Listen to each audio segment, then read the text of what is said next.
Isekai. It's a word with quite a bit of contention surrounding it. To put it simply, Isekai is a genre that has gained prevalence in Japan in recent years, roughly meaning another world, generally used when the main character leaves Earth and enters another dimension, becoming trapped there. Whether that be a video game world, sucked into a story, or in a world not at all connected to their current one. It can also work in any situation that a character leaves their home plane of existence and enters a new one. So a character leaving their own dimension and coming to ours would be Isekai. Now, why is this genre considered contentious? To understand that, we have to understand the light novel and their place in Japanese media. To put simply, a light novel is a lot like the young adult fiction genre in the West. Harry Potter, Twilight, etc. Stories that aren't traditionally well written, but are popular and are read by young people along with those looking for an alternative to traditional books. As the name suggests, it's a light reading and a very light writing process. Take it from me, when I tried to write a light novel, it only took me a week to reach 40,000 words. They are incredibly straightforward to write. I have another video going more in depth on light novels and their history if you want more information on them.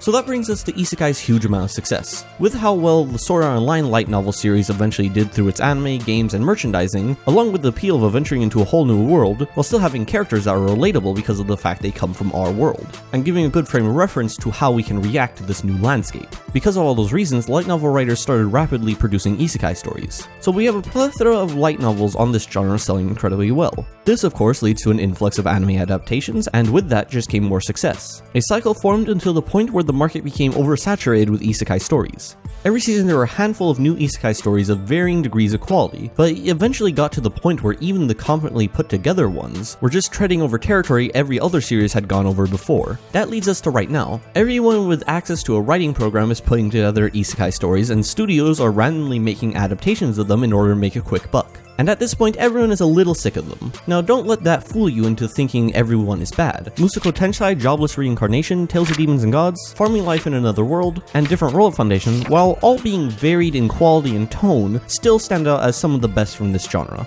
So when you see an isekai genre tag, take caution, but there's a chance it might be really good.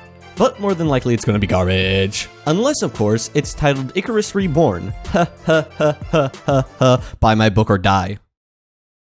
Kidding, kind of. Anyhow, hopefully this video answered some basic questions on the isekai genre. If it did, drop a like to let YouTube know this video was helpful. If you want to learn more about the anime/manga industries, then I have an educational playlist on just that. And as I said before, there's also a video on light novels. That might be a good place to start. Of course, if you want more general content, you can subscribe and ring the bell to get notifications for when new content goes live. And if you want to go above and beyond to support the channel, there's various ways, but since you seem to be interested in isekai already, I'm writing a series of isekai light novels called Icarus Reborn, so picking up the first book would be really cool. Thanks for watching everybody, see you in the next video.